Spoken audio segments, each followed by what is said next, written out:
Hai, selamat bertemu lagi kita di Geo Channel. Dan pada kali ini saya ingin kongsikan kepada Anda berkenaan dengan shock absorber yang saya sudah gunakan di kendaraan saya.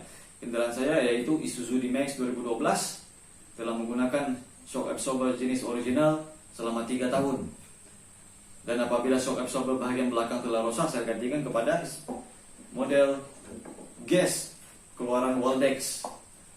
Jadi shock absorber di sini berkualiti sederhana dengan prestasi yang sangat baik. Jadi dalam tempo 1,5 tahun saya telah menggunakan jenis ini, dan kebetulan pula dia telah rusak dan saya gantikan lagi dengan shock absorber yang lain.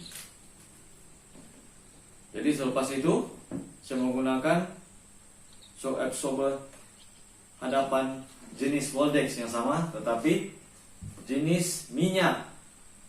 Ini adalah jenis minyak. Jadi jenis minyak biasanya digunakan untuk kerja-kerja berat, heavy duty.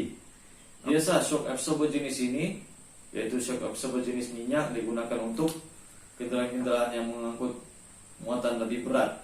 Jadi tidak sesuai untuk kegunaan harian, yaitu light work.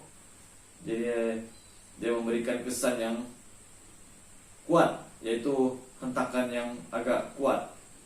Jadi kita tidak rasa selesa semasa pemanduan ataupun duduk di dalam kendaraan semasa dalam perjalanan. Terutama sekali di kawasannya jalan kurang elok ataupun di jalan gravel.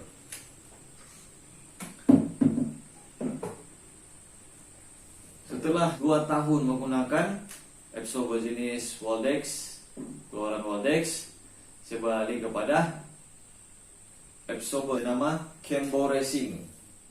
Ini adalah keluaran Thailand juga.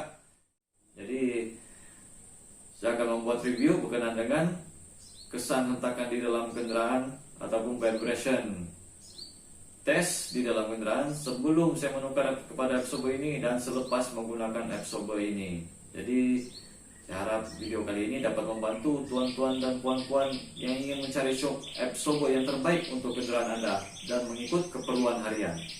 Sekian dan terima kasih.